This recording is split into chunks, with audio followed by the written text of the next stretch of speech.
নমস্কার বন্ধুরা, welcome back to my channel Champa রান্নাঘর। আজ আমি আপনাদের সঙ্গে শেয়ার করব মোদকের রেসিপি। খুবই চটজলদি আর ইনস্ট্যান্ট বানিয়ে ফেলবো, কোনো রকম পুর বড়ার ঝামেলা ছাড়া আর কোনো রকম মোল্ড ছাড়াই কিন্তু আমি আজকের এই মোদকটা বানিয়ে ফেলবো। হাতের কাছে তো অনেক সময় মোদকের মোল্ড থাকে না, সেক্ষেত্রে কিভাবে বানানো যাবে আর চটজলদি, তাহলে চলুন দেখে নিই। এখন দেখুন একটা প্যান বসিয়ে নিয়েছি আর প্যানের মধ্যে দিয়ে দিয়েছি 1 চামচ ঘি। ঘিটাকে কড়ার চারিদিকে খুব ভালো করে স্প্রেড করে দিলাম।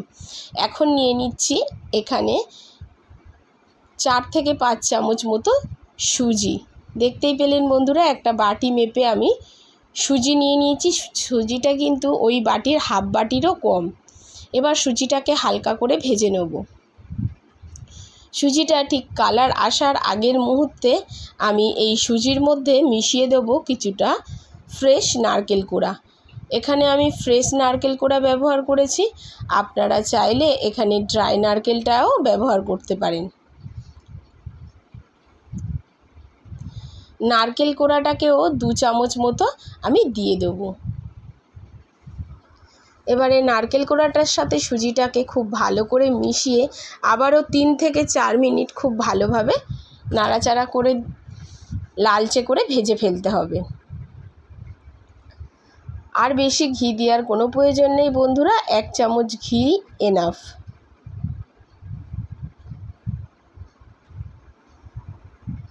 নারকেল আর সুজিটা ঠিক এইরকম যখন হালকা লালচে হয়ে আসবে, তখন আমি এর মধ্যে মিশিয়ে দেবো 2 চামচ মতো কাজু বাদামের গুঁড়ো। এখানে কাজু বাদামের গুঁড়োটা আমি অ্যাড করছি। আপনাদের কাছে যে কোনো ড্রাই ফ্রুটস থাকবে, আপনারা সেই ড্রাই ফ্রুটস কিন্তু এর মধ্যে মিশিয়ে দিতে পারেন। আমন্ড কুচিও ব্যবহার করতে পারেন। আমি এখানে শুধুমাত্র কাজুটাই ব্যবহার করেছি বন্ধুরা। কাজুটাকে দিয়েও আবারও 2 থেকে 3 মিনিট মতো মিডিয়াম ফ্লেমে ভেজে নিতে হবে। হাই ফ্লেমে কিন্তু করা যাবে না, তাহলে সমস্ত সুজি নারকেল পুড়ে যেতে পারে। সেজন্যে মিডিয়াম ফ্লেমে করতে হবে। আর যতটা সুজি নিয়েছিলাম ঠিক ততটাই আমি নিয়ে নিয়েছি চিনি, সেই বাটিটা মেপে। এবার চিনিটাকেও খুব ভালো করে সুজি আর নারকেলের সাথে মিশিয়ে ফেলতে হবে।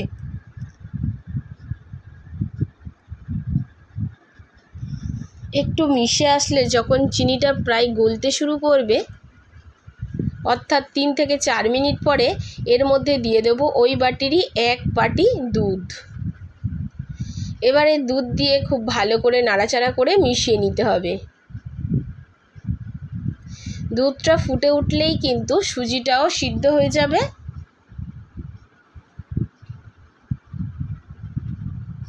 খুব ঘন ঘন নাড়াচাড়া করতে হবে আর একটুখানি চামচ দিয়ে প্রেস করে করে নাড়াচাড়াটা করতে হবে। দেখতেই পাচ্ছেন বন্ধুরা। প্লিজ বন্ধুরা, আমার আজকের ভিডিওটি যদি ভালো লাগে অবশ্যই লাইক করবেন, শেয়ার করবেন আর প্লিজ প্লিজ বন্ধুরা আমাকে সাপোর্ট করবেন। আর দেখুন দুধটা কিন্তু অনেকটাই শুকিয়ে এসছে।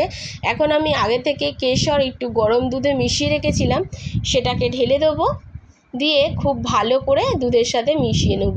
এই কেশরটা দেওয়ার কারণে খুব সুন্দর একটা কালার চলে আসবে এই মোদক থেকে। খুব ভালো করে প্রেস করে করে একটা ডো তৈরি করে ফেলতে হবে বন্ধুরা। দেখুন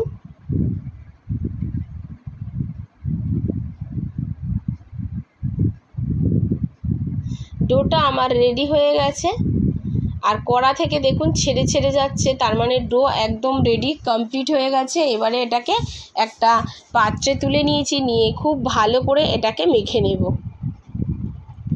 হালকা গরম থাকতে থাকতে এটাকে মেখে ফেলতে হবে। মাখা হয়ে গেলে দেখুন একটা বল আকারে নিয়ে নিলাম। আপনারা যেই রকম বড় মোদকটা বানাবেন সেই অনুযায়ী বলটা নিয়ে নেবেন। আর দেখুন চারদিক দিকে স্প্রেড করে করে আমি উপর দিকে একদম মন্দিরের মতো করে নিচ্ছি। আর এটা আমি মোল্ড ছাড়া হাত দিয়েই করে নিচ্ছি। দেখুন বন্ধুরা,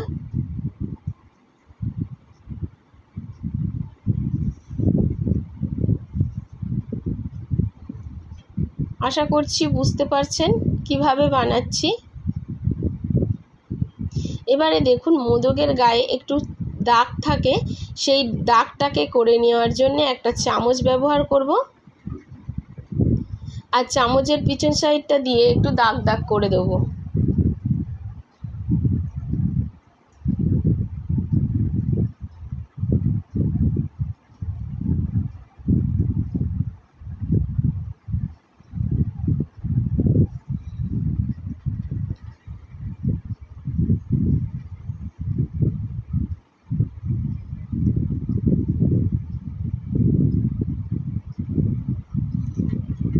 মোল্ড বাড়িতে যদি না থাকে অবশ্যই বন্ধুরা এইভাবে বানিয়ে ফেলতে পারেন। দেখুন, আর এটা করা কিন্তু খুবই সহজ।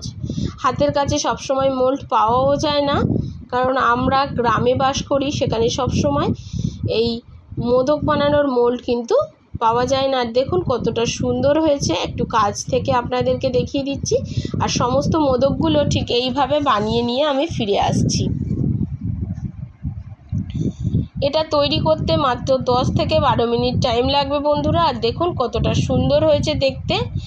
আশা করি আমার আজকের রেসিপি আপনাদের ভালো লেগেছে। যদি ভালো লাগে অবশ্যই লাইক করবেন, শেয়ার করবেন, আর কমেন্ট করে জানাতে ভুলবেন না যে আপনি কোথা থেকে আমার এই ভিডিওটি দেখছেন। এতক্ষণ ধরে ধৈর্য ধরে ভিডিওটি দেখার জন্য অসংখ্য ধন্যবাদ বন্ধুরা। সুস্থ থাকবেন আর ভালো থাকবেন, আর প্লিজ সাপোর্ট করবেন।